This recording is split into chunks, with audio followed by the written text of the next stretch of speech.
All right, first things first. Here's the look. I went for a Val theme this season. If you want to get the look, I have it all outlined in the mobalytics down below.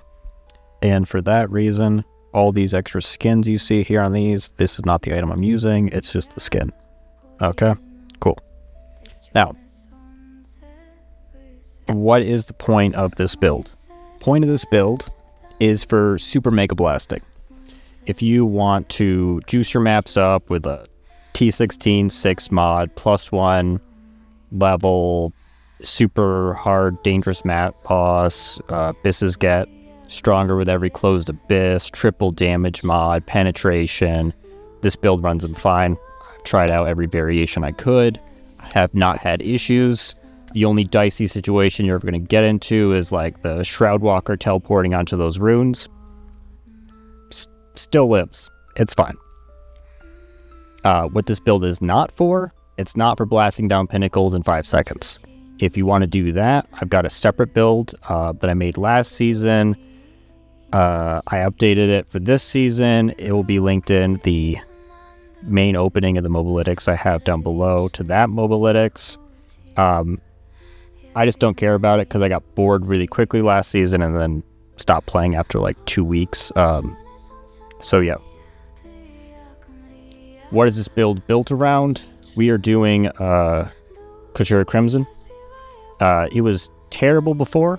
It was like 25% reduced maximum life, which was complete dog water. And they buffed it, so now it can go up to 15% increased maximum life. That's your max roll on that. And it is fantastic. What you want with this, you want 3 sockets. 4 sockets does exist. Those cost like a mirror for max rolls, so just pretend they don't exist. We want a socket in here, 3 soul quartz Jaquani. That's going to give you an additional 3% per socket, and so it's 9% additional maximum life, which we end up with 24% additional maximum life. The rest of the stats do not matter.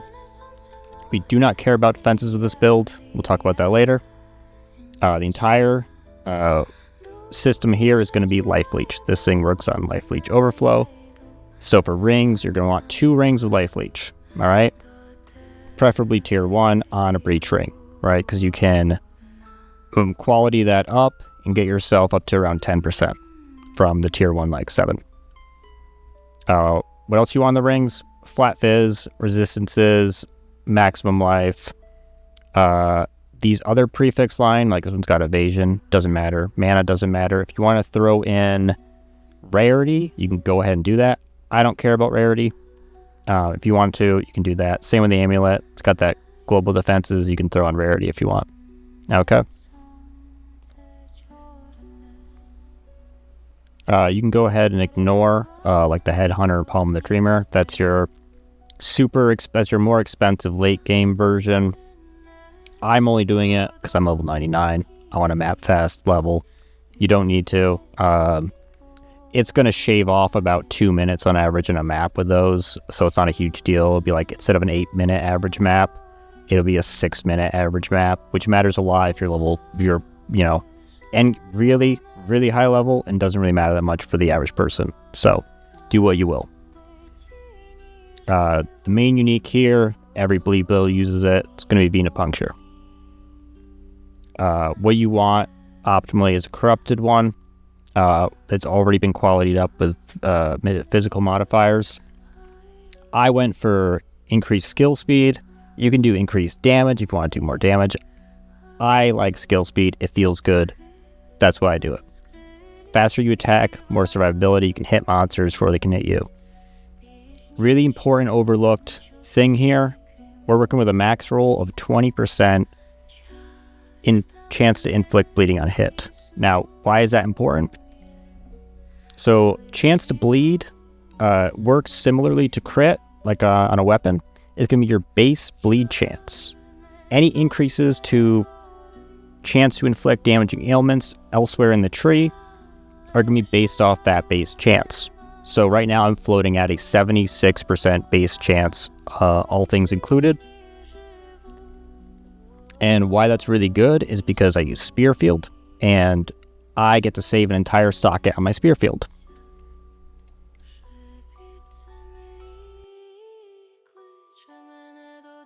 So I open up an entire socket for Spear Field, so we're floating at, here it is, 76% bleeding on hit. Otherwise, you're going to have to throw on the 100% chance to bleed on hit with it, wasting an entire support socket. I threw on Magnified Area for mapping. You can switch it out for bossing if you want, for more damage. You know, do what you will. For the amulet, we are going with maximum life, melee skills, added resistances, and damage taken recuperates life. Defenses don't matter. I couldn't find anything decent in the desecration, so I did that. The reason it's got intelligence is we require 46 int for the Couture Crimson, so you're going to have to find that somewhere. I'd rather just spend a little bit and like the base whatever amulet. Also, it was just a good base to craft off of. So there it is. You're going to want to quality that up with life modifiers, because that's going to up all the lives and the damage recoup. So best option. We are instilling this with lasting trauma. It's going to give you increased magnitude of ailments and duration damaging ailments. That's particularly useful because we're doing Crimson Assault with this build, which is changes your base bleeding duration to 1 second as opposed to 5 seconds. So that helps a lot for just particularly downing enemies and bosses. The other unique here that you will be using is Rysos's Coil. The alternative option, this is described in the Mobalytics, is Darkness Enthroned. The reason I'm doing Rysos's Coil is because it gives life and more maximum physical attack damage. Now, what's cool about that is that it also increases your Herald Blood damage. Darkness Enthroned will not do that. Darkness Enthroned will lower your bottom floor, as opposed to this one, will lower your bottom floor damage. However, we attack really fast, and bleeding's only lasting 1 to 2 seconds from all things considered. The game's skill tip does not alter the time from Crimson Blood. They need to fix that. It's probably a bug. So it's gonna show you the originally based bleeding duration based off of the normal one, and it will not show it to you based off of Crimson Assaults. Because we hit more often, you can get better chances of bigger bleeds, as opposed to if you get a really bad bleed hit, like the lowest maximum one, you have to wait like 6 seconds for that to finish and then try again. So that's why it's particularly good with Crimson Assault. For the spear, we are doing Pure Fizz, preferably +5 melee skill levels. I like attack speed, as you probably know, but attack speed and skill speed and everything pretty much. Particularly because if you check out Spear Field, really, really fast. This one I crafted myself. You'll probably have to do the same. The market's been atrocious for physical spears. I don't know why. Maybe just a lot of people aren't playing it. They're not crafting it. I don't know. Spears, I think, were kind of nerfed this season. That's the way it's felt too. For mapping specifically, what's really important here, if you can put on the mod, it's from that Perfect Essence of Abrasion, I believe. You can gain damage as extra physical. Why is that good? It's because it will also increase your Herald Blood damage. So if you're doing that, plus Rysos's Coil, you are getting more Herald Blood damage. This is particularly important because we don't do that poison chain thing.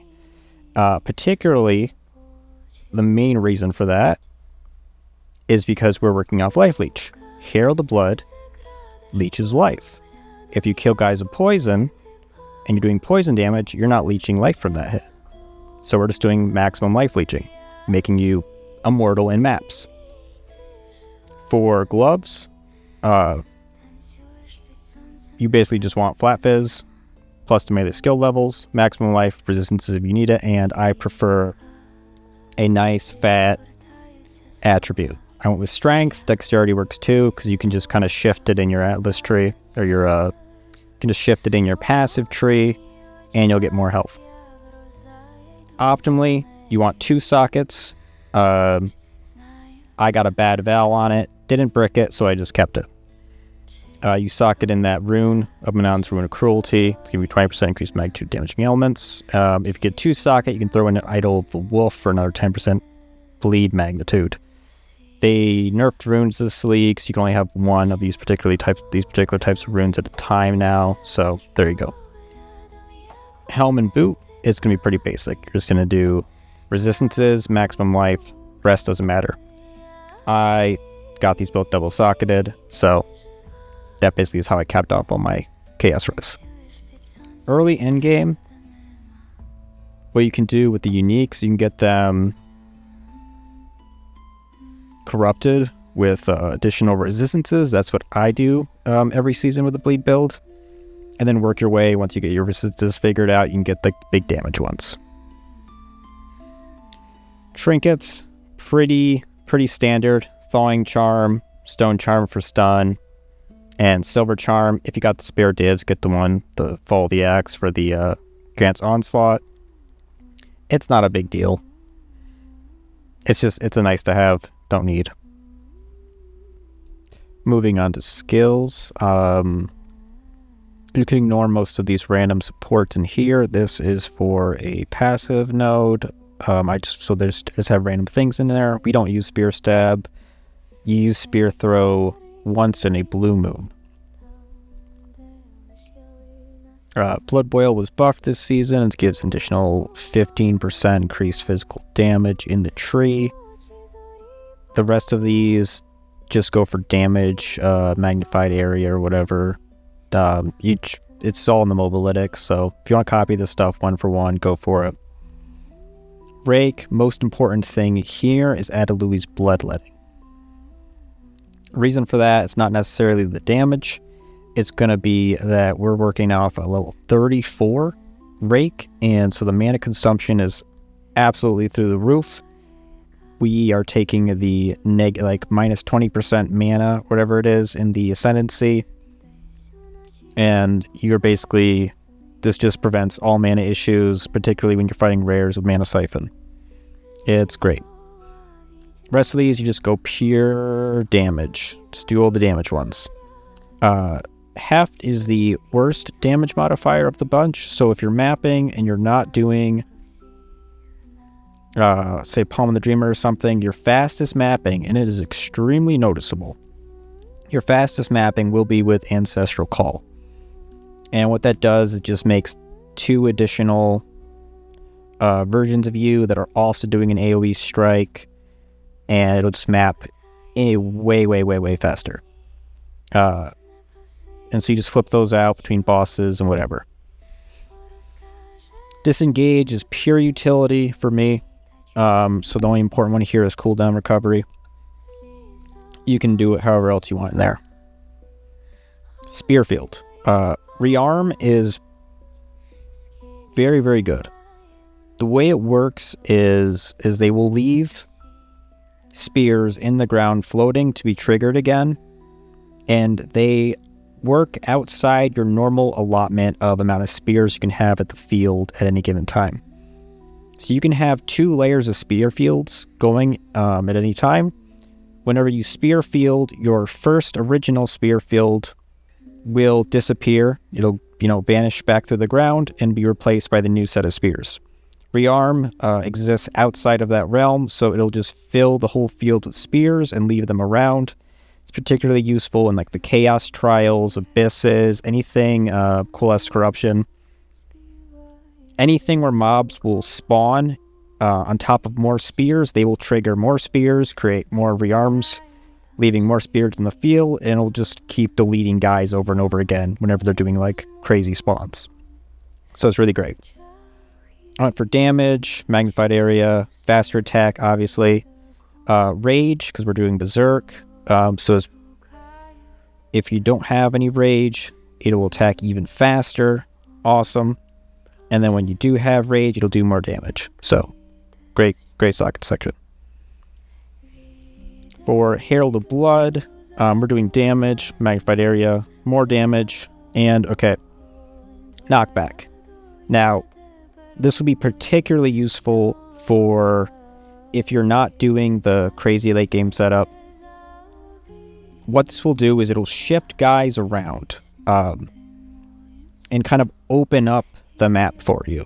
So you won't get like crazy body blocked by dudes, and if guys are spawning in from the corruption, sometimes it'll actually teleport you in different places, so you won't have to worry so much about getting completely mobbed by enemies on occasion. And sometimes in, like, say, Ritual, it will literally chain lock them into a corner on occasion, which is hilarious. So it's really great.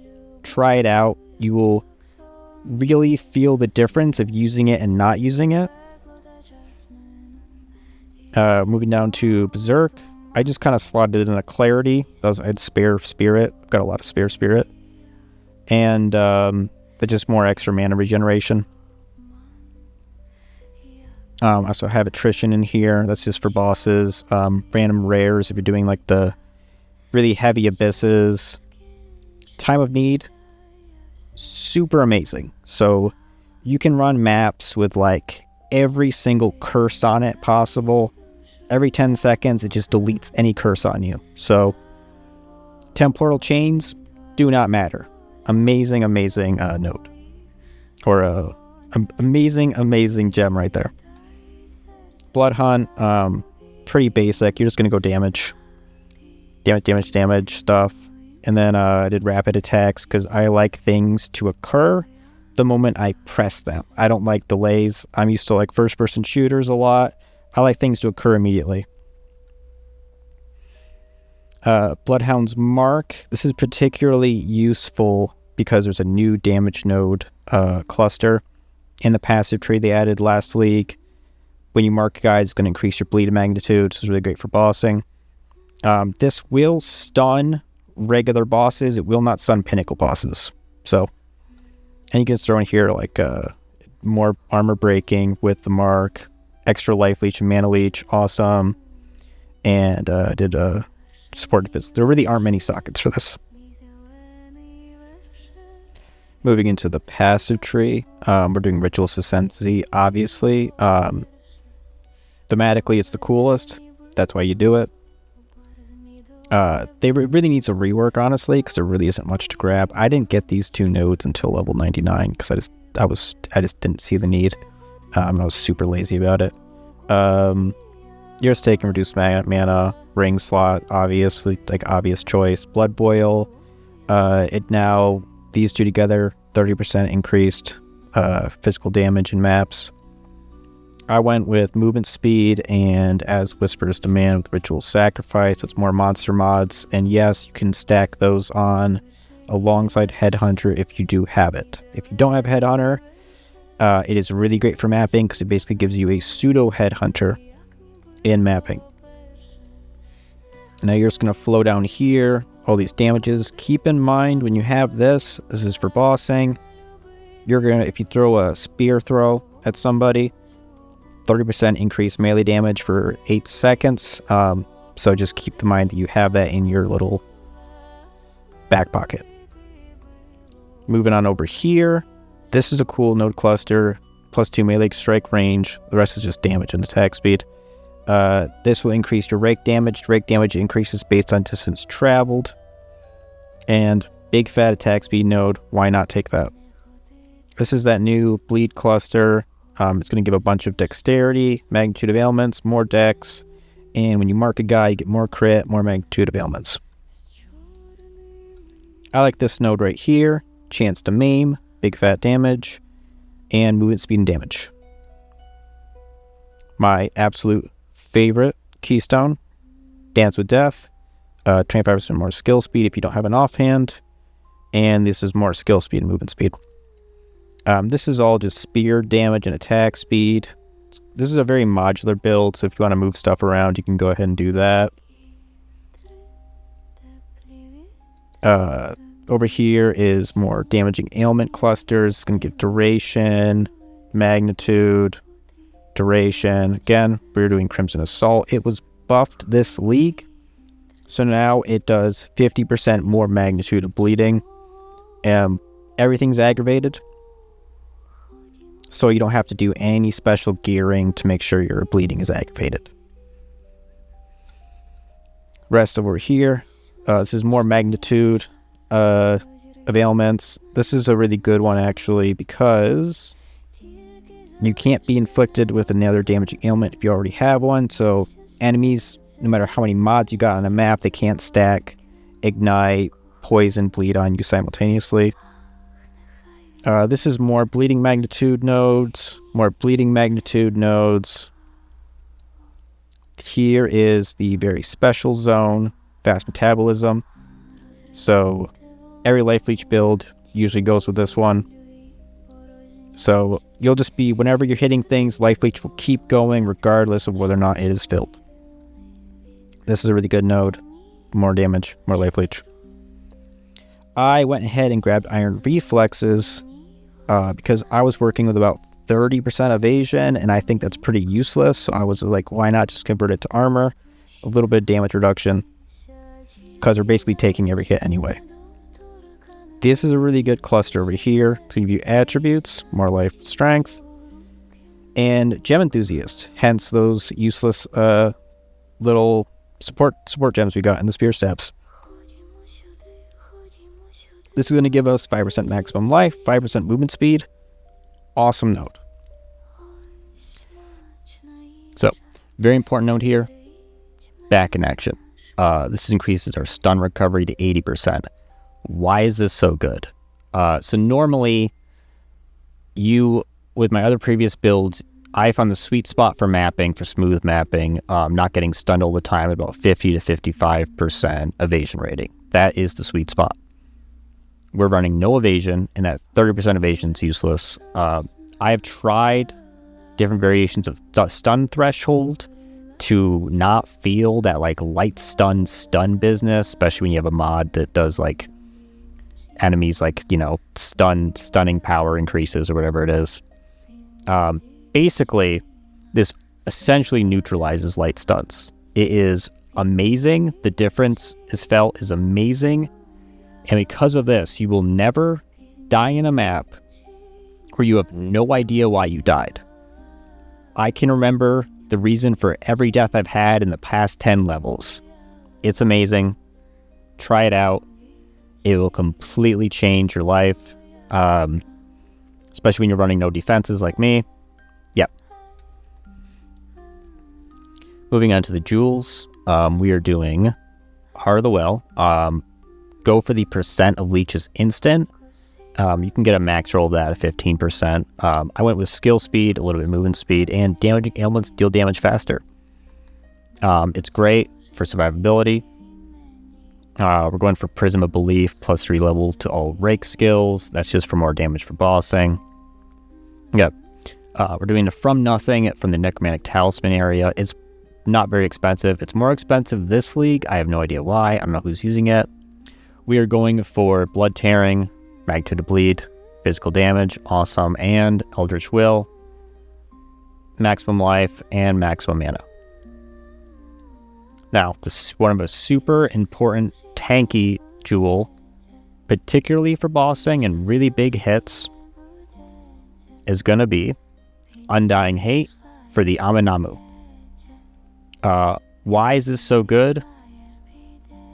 It turns a keystone into Sacrifice of Flesh. So what this is doing is essentially reducing all incoming damage down to 80% of its original. We just take less damage. And because you're constantly life leeching, that extra life loss over 4 seconds doesn't matter.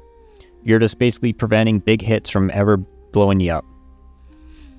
You got a health pool of over 5k, big boss slams are just going to be that much less riskier.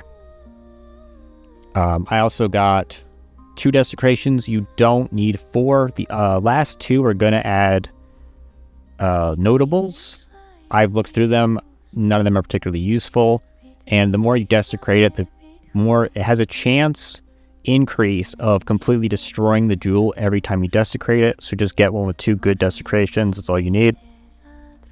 I went with +8 strength to every attribute node, so it's just more life. And then I also did the +4 attack, so that these 2 dead nodes, instead of losing 20% damage, I'm only losing 12% damage out of it.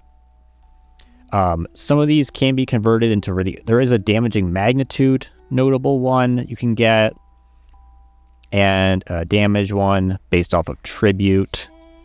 I was not lucky. That's completely based off the random amount of souls, defiled souls in it.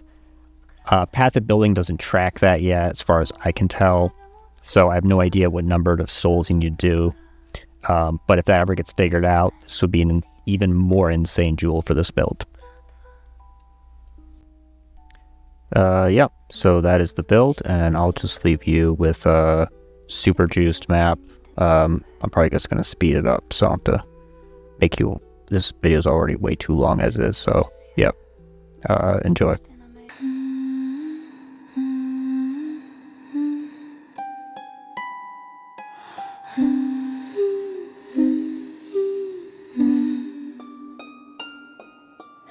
Вітри, теплі вітри, теплі осінні вітри. Не дихайте, ви тут не потрібні, але сюди летите ви, бурхливі вітри з північного боку. Ходімо сюди, ви хижі звірі, ось смачна їжа, розірвіть мене на шматки.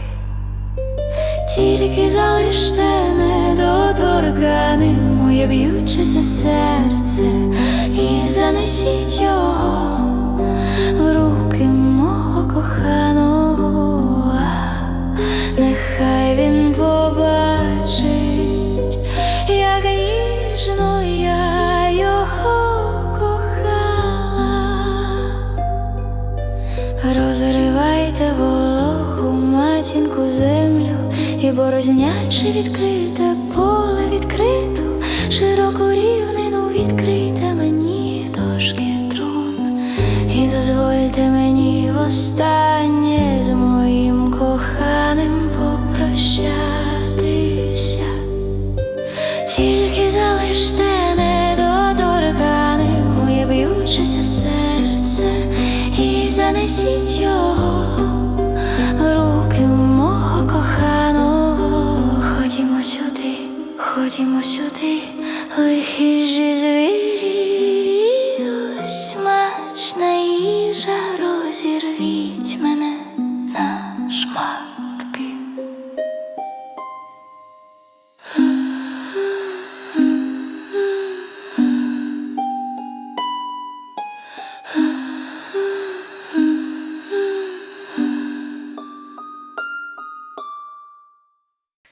Иванку,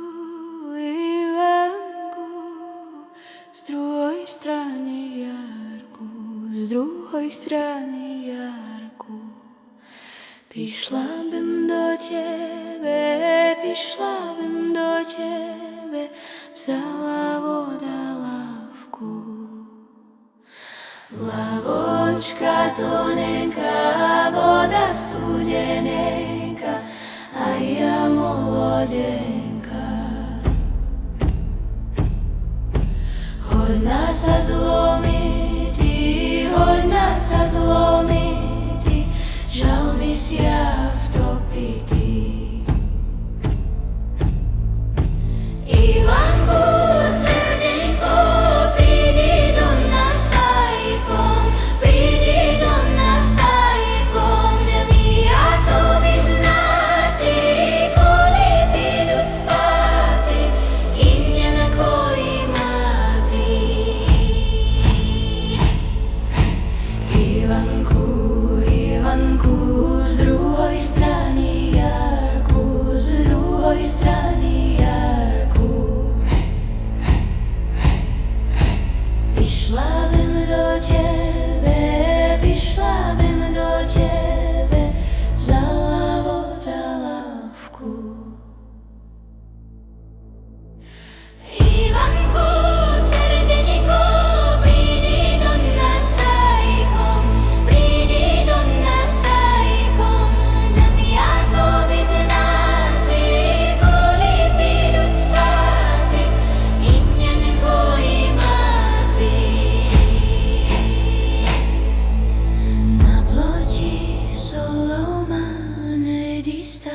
старый дома, нери старый дома. А як буде сіно, можеш прийти з